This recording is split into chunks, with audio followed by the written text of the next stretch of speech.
Game 62 of the season is in the books. It's the Pizza Hut Lakers postgame show. Delivered by new melts from Pizza Hut. Cheesy, crispy, and loaded with toppings for just $6.99. Enough for two, price for one. New Pizza Hut melts, only at Pizza Hut. Lakers basketball is a final. 877-710 ESPN. It's the Pizza Hut Lakers postgame show. Tipping off now. Now, here's Alan Sliwa. 121-109, the final score. The Memphis Grizzlies over the Lakers. Lakers 4 games below 500. A lot of work left to be done. Not a big surprise or a shock that the Lakers lost this one to Memphis in Memphis. They do have the second best record in the Western Conference, but Lakers had their opportunities. They had a 3-point lead at halftime. You thought for a second, Ja Morant had 6 points at the half. You thought, hey, maybe. I know I was kind of being a little more cautious on it. Well, what does it mean? If he has 6 points in the first half, does that mean the next 24 are going to be Ja Morant's, or is it just going to be a bad night for Ja? Ended up with 39, 10 and 10, at 28 just in the third quarter. A couple of the stats here I know I've mentioned, just they're kind of mind-boggling, to be honest with you. 26-7 as far as turnovers go. 41-9 points off of turnovers. Fast break points, 33-15. Memphis, every opportunity they had, they're just pushing the ball up the floor. And how about this stat? 86-48 points in the paint. So the Lakers, there was a stretch in that third quarter where they went up 6. Then an 8-0 run by the Memphis Grizzlies put Memphis back up 2. And then they kind of never looked behind from there. 47 points in that third quarter. So the Lakers... they got a very, very, very important game coming up tomorrow. This time tomorrow, Lakers will be playing the Oklahoma City Thunder. And I got a lot of curiosity of what that game is going to look like for the Lakers, just based off of the importance and a Thunder team that may not have Shai Gilgeous tomorrow as well. Okay, let's go to Lakers head coach Darvin Ham, get his thoughts on this Lakers loss to the Memphis Grizzlies. Darvin, we saw obviously the big turnover margin. Did you see any continued reason for that as the game went on? I think guys are just trying to play the right way. We have to make quicker decisions in terms of, on catch. It's got to be a quicker decision that we make in terms of, the options that are available in that type of scenario or situation. You either got to shoot it, quick drive downhill, or swing it to the next guy quickly. We held it, I felt like, for too many extra seconds, too many extra dribbles. And it throws off the rhythm and time and allows their defense to catch up. And they're a tough physical ball club. There's a reason why they are who they are. And, they all play physical. They all take pride in their defense. Taylor's doing a hell of a job. But I just felt like it was times where our timing was off. And, we got some new pieces. We got some guys out of the lineup, obviously missing, but we have capable players all over the place. And, again, we have to be conscious of just making a simple play and doing it in a timely fashion. Defense was terrific in the first half. Was there anything with the way Ja was able to get going in the third, Darvin, that you saw kind of? I mean, he's a monster in the paint. He has some unbelievable finishes, but then the turnovers. You turn the ball over, it's hard to get your defense set. It's a quick turnaround. You can see they're 33 points in transition. I think it's, 86 total in the paint. A lot of that was attributed, it was a cause and effect with our turnovers. But, my hat's off to them. They got a hell of a player over there in Ja, hell of a team. They're well coached, and they just forced their will in the paint on us today. Darvin, you've had 6 new players since mid-July. That's always a challenge mid-season. Do you think a game like this kind of shows the level? Since mid-January or July? Oh, January. Sorry, I might have said the wrong thing. I got more than 6. But do you think a game like this shows just how LeBron kind of makes the blending just that much easier, and his head for the sort of everyone's place on the court just kind of makes the blend? Absolutely. You got, arguably the best player to ever play the game. You're going to feel his absence. That's for damn sure. But, these guys, like I said, we have capable players at all positions. And, it's just a matter of us slowing down, understanding what we got to get to, making sure our spacing is correct, and then having a rhythm to what we're doing. Not just dribbling, probing, holding. Like, we just got to get to it. We got to get in and out of our actions to get to a second side or third side action as quickly as possible. And obviously, again, we turned it over and we struggled with the rhythm of the game today offensively. All right, 121-109 the final score. Grizzlies over the Lakers. Need a break from the everyday? Well, fans, it might be your lucky day because tonight Fantasy Springs Resort Casino is giving away 2-night stay plus dinner and golf or bowling for two. Make any day your lucky day. Book now at FantasySpringsResort.com. Phone number is 877-710-ESPN, 877-710-ESPN. We'll take your phone calls, and we'll get a chance to hear from Anthony Davis when we come back. Pizza Hut Lakers postgame show on 710 ESPN.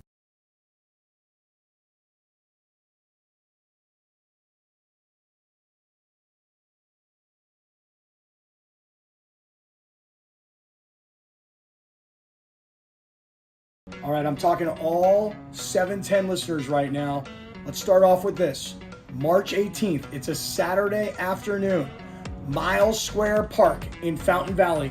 That is where I am about to teach everybody a little bit about pickleball. And the reason is because you see my father here is a world champion pickleball player. And while I have never played pickleball, not one time in my entire life, I already got my own racket, which means I'm about to kick some you-know-what. So come on out and support. Be there. We'll all watch college ball games together, and we are going to win.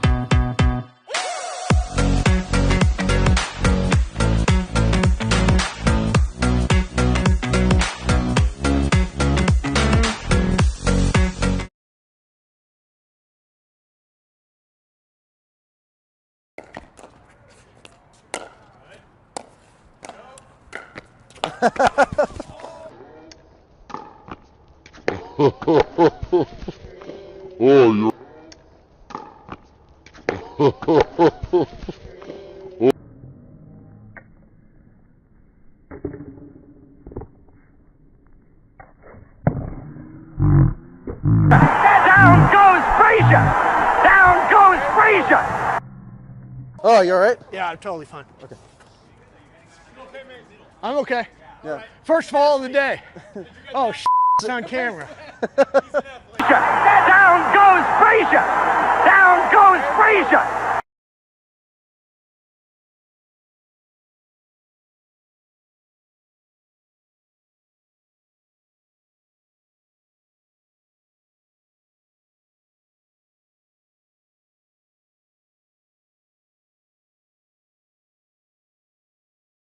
All right, we're reminding you that Pickleball Madness, or March Pickleball Madness, is coming up on March 18th at Miles Square Park in Fountain Valley.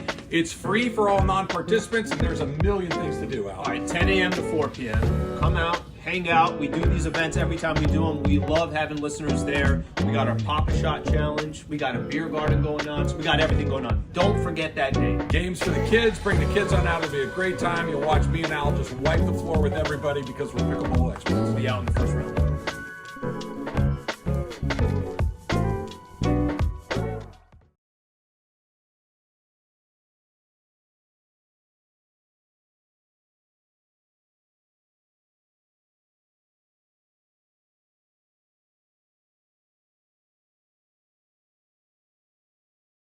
This is the Pizza Hut Lakers postgame show. Highlights from tonight's Lakers game and your reaction on the Lakers line. Presented by Pizza Hut. Try the new Detroit style from Pizza Hut. No one out-pizzas the Hut. Hi, this is Anthony Davis of your Los Angeles Lakers. Hi, it's LeBron. The Lakers play here. It's time for Lakers postgame with Sliwa. Now, here's Alan Sliwa. All right, Points in the Paint all season long is sponsored by Vista Paint. Right now, local residents can take 40% off on factory direct high-quality Vista Paint products. A Vista Paint team member will show you how. Locally owned, manufactured, and operated since 1956. Visit vistapaint.com and start saving. I'm almost embarrassed to point out the points in the paint tonight. 86-48 Memphis. 86 points in the paint to 48 against the Lakers. Unbelievable. A lot of that damage, it felt like it was obviously Ja Morant getting to the basket. It wasn't just him. Tillman had 18. Most of that's going to come around the hoop. Jaren Jackson Jr. had 16. Most of that was going to come inside the paint. Just incredible what Ja Morant was able to do. Let's take a quick phone call here, and then we'll go to Anthony Davis. Ken in Newport Beach, what's going on, Ken? Hey, Alan. Well, I did expect them to win, but a couple of questions in my mind. And again, I'm not a coach. Maybe I think I am. Before the game, Michael Thompson was asked, how do you stop Morant?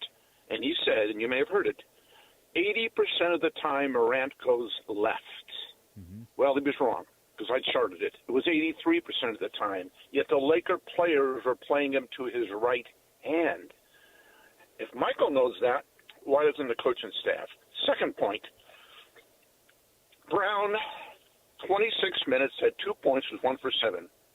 Walker played 22 minutes, and had 21 points. Isn't that the job of the coach to see who's playing right and who's not? Just questions I have in my head. Appreciate you calling in, Ken. Let me throw this your way, and I'm going to go on the Ja Morant thing. I think my issue with Ja was this. And listen, this is what great players do. Luka's going to have nights like this. Ja's going to have nights like this. Giannis, Embiid, Joker, Steph, LeBron. Go down the list. This is what great players do, and sometimes there's just no answer for them. But personally, and I talked a little bit about this in the when we started the postgame show, I'd have liked to have seen Darvin Ham thrown a double at him. All right, Ja's in a rhythm here in the third quarter. Damn, this guy's getting to the basket anytime he wants. Having the ability to do anything at any point, but a lot of his damage was in the paint. Why not just throw off his rhythm a little bit? I'll throw a double at him. Now he's got to dish the ball. Now you're forcing other guys to do something. And maybe it wouldn't have mattered, but just sometimes you want to give a player a different look. That's what you're hoping for. Anthony Davis tonight, 28 points, 19 rebounds, 5 block shots. Here's AD on the Lakers loss by 12. Of night on the box score for you, but you just mentioned how many turnovers you had, and so that was kind of endemic of the team. Where did you see that is building throughout, and what was the cause? Just indecisive, indecision. We, they're a physical team. I think they got into us a little bit, and we were just a little hesitant. Whether it was a drive shot, early on we were losing the ball, unforced turnovers, and then we got, some forced ones. But we just got to take care of the ball. 26 turnovers. I think they had for 41 points. 61, 81, something like that, points in the paint. Like, we just got to be better, taking care of the basketball, which we have been lately, and which has led us to victories. But I think we competed. We did a great job defensively. I mean, Ja got going, based on our coverage. But, they made shots. Well, Ja made shots. But I feel like overall we competed, but the turnovers is what killed us tonight. This question would apply for tonight, too, but also just zooming out, thinking about LeBron, unsure about when he's going to return. What is your mindset in how the team can try to fill in some of the things that he does, and what do you individually feel like you need to do? Our team, we got a great team. I mean, more than enough to go out and get wins. We got more than enough to get a win tonight, more than enough to get a win tomorrow, and so on and so forth. Just compete like we did tonight and don't turn the ball over. Guys, I think play extremely hard. Obviously, his presence on the floor, his voice, his playmaking ability, scoring ability, definitely be missed. But other guys just got to step up. I have to step up and just come out and be aggressive. We had first half, and I think they were only shooting 34% against your defense. Then, as you sort of mentioned, Ja turns it up 28 points in the third quarter for him.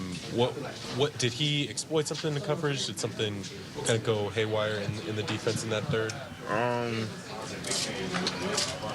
Garce was getting screened. Biggs, we were too far back. He loves that floater. And then when the times we did step up, he dumped it off to the big rolling. It's tough. I mean, they didn't. I don't know. I'm not sure what they shot from three. I haven't looked at the box score yet, but it didn't seem like they made a ton of threes. 19%, 6 for 31. Thank you. Okay, they were 6 for 31. So, the paint is what killed us, and it was Ja. we'll look at it probably tomorrow before OKC, but that was the difference maker. Him being able to get to his floaters and beat us over the top. Darwin told you guys, in essence, the mission's still the mission. How do you view your personal, I don't know if responsibility is the right word, role in seeing that mission through while LeBron's sideline? Yeah, I mean, like I said before, we still have enough to win basketball games. Pretty sure D'Lo's coming back pretty soon. Get him back, but yeah, the mission is the mission. Obviously it's a tough blow. When your big guys go out, but like I said, we have more than enough, in my opinion, to still win basketball games, and we have to. He's not coming back anytime soon, so we can't feel sorry for ourselves. We can't put our head down like, oh, we missed Bron. We had to go out and compete to the level that we did tonight. Thinking about this one for a little bit and then get ready for tomorrow. When did it really sink in for you that LeBron, I mean, did you have a conversation with him? Was it just the way he was limping out of Dallas that it sunk in for you that he's going to miss some significant time? It sunk in when he told me he was going to miss some time. I've seen him play through a lot of stuff, so, he finished the game. And he, talked to whoever he had to talk to. I know he loves to play. I know he, wants to win. He wants to help the team. So, it never crossed my mind that, he'll be out until he told me that he'll be out. So that's when it kind of sunk in. Is the responsibility kind of, this type of injury, right? Like, there's only so much time. Yeah, there's only so much time left in the season, right? Like, where is there a responsibility, do you feel like other guys just really give him a reason? Do you understand what I'm saying? Where it's not too. I think it's. Yes, it's a reason just for ourselves too. Like, we don't want to go home early. But what I don't want is him to rush back really early and it's still bothering him. Now he can't be himself, and then it might lead to, knock on wood.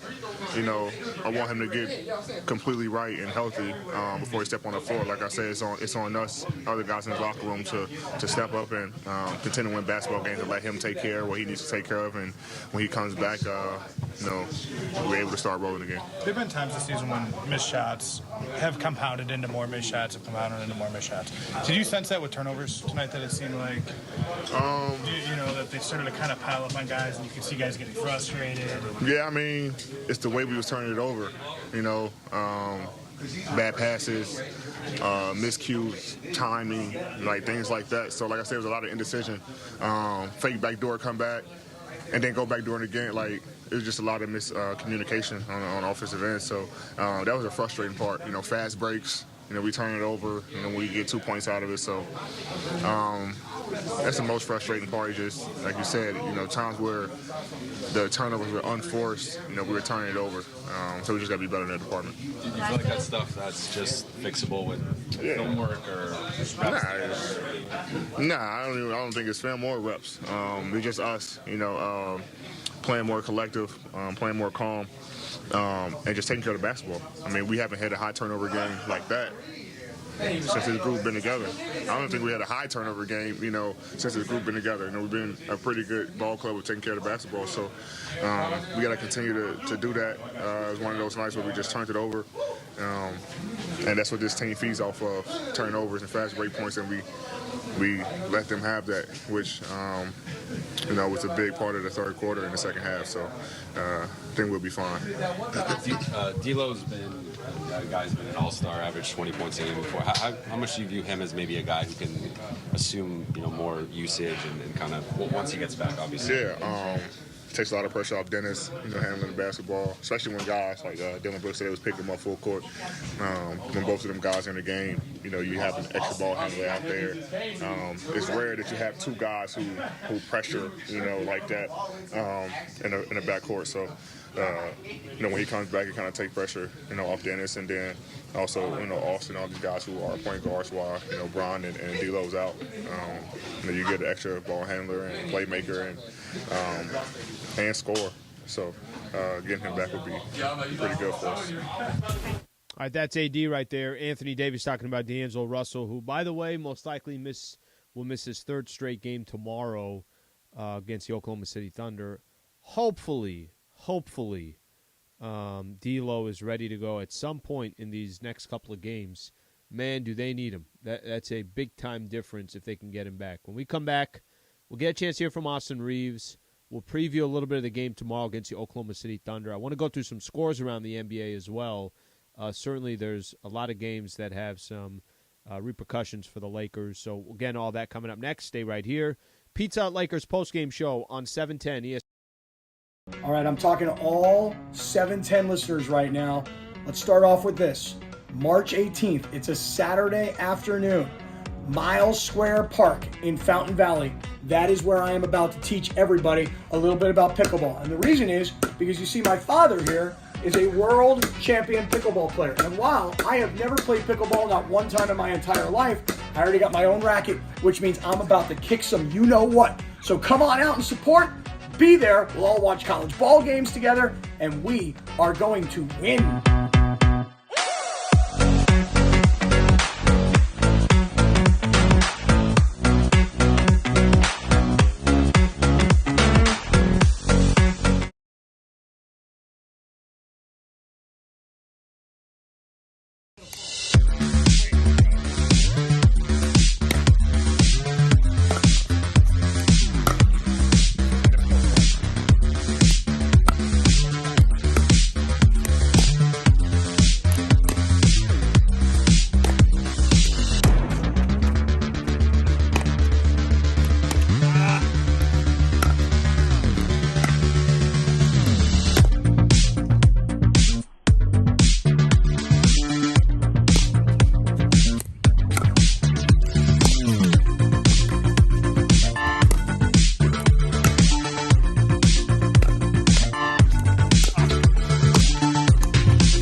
If you didn't eat it like Mace, you're good.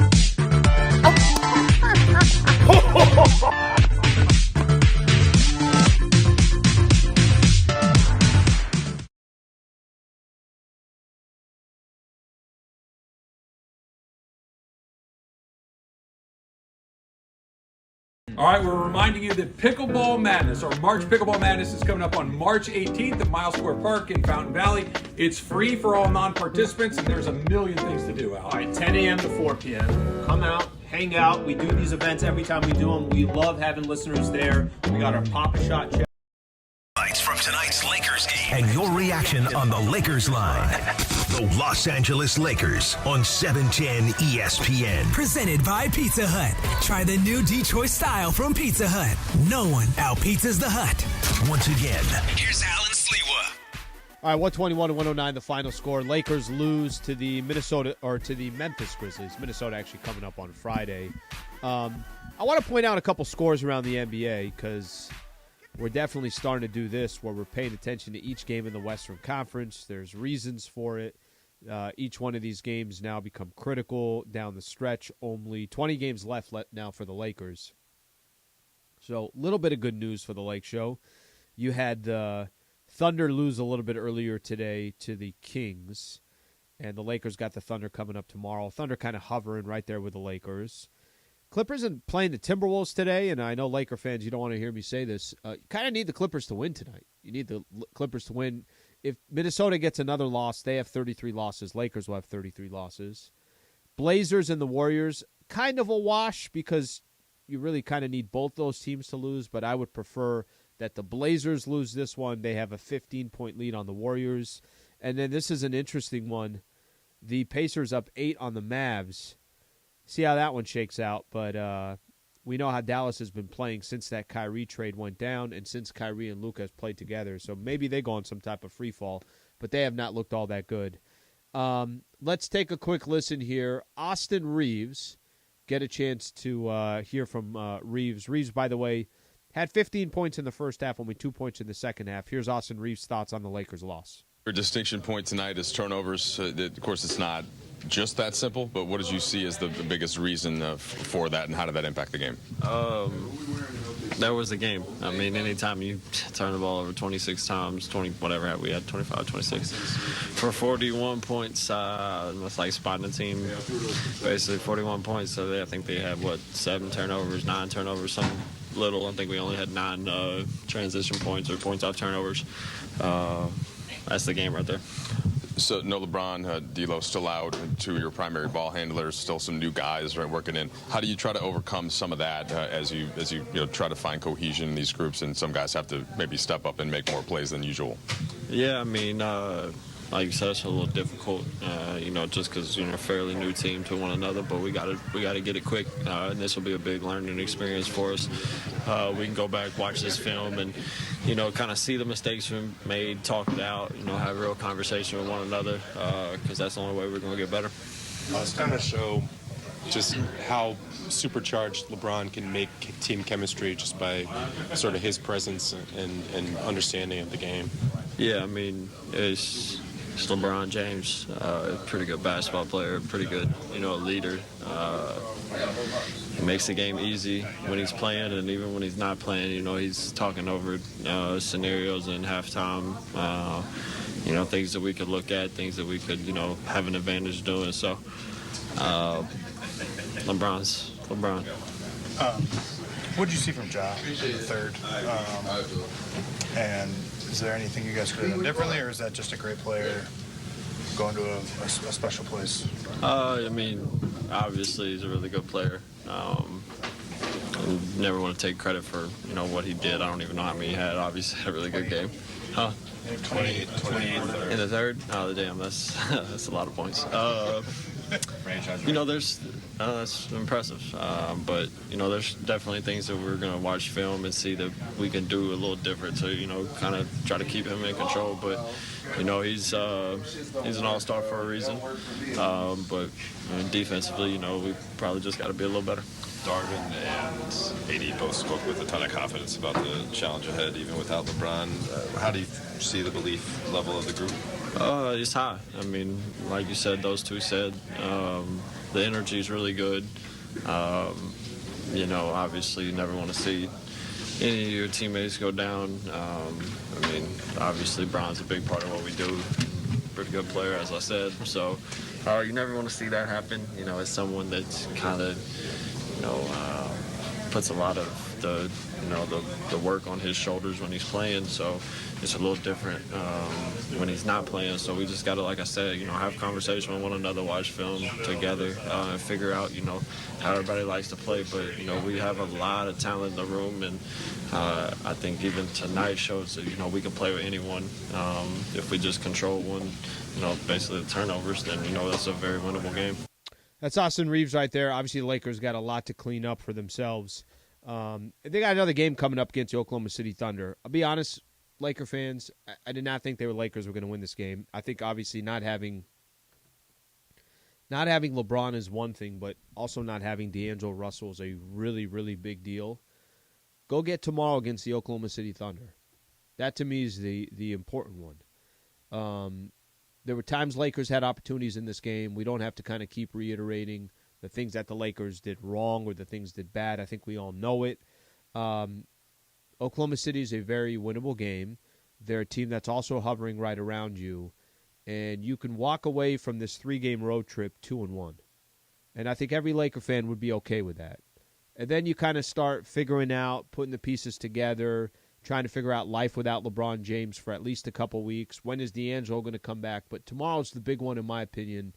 I would be very, very disappointed if 24 hours from today I'm doing the postgame show and we're talking about a Lakers loss in Oklahoma. We'll see what happens. That is our next broadcast. So our next game coming up tomorrow. Tip-off's going to be at 5. Pre-game show's at 3:30. I'm back on tomorrow morning with Travis Rogers at 10 a.m. as well. So we'll cover all Lakers starting in the morning. Thank you to Michael Funches. Thank you to Laura Romo, George Briones, and Brian Cohen. Appreciate everybody being a part of the show. Thank you also to our social media department, Josh Martinez. I'm Alan Sliwa. This has been the Pizza Hut Lakers postgame show on 710 ESPN.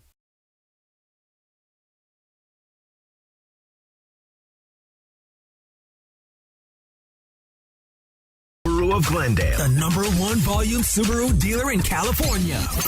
Lakers basketball. Delivered by new melts from Pizza Hut. Cheesy, crispy, and loaded with toppings for just $6.99. Enough for 2, price for 1. New Pizza Hut melts. Only at Pizza Hut.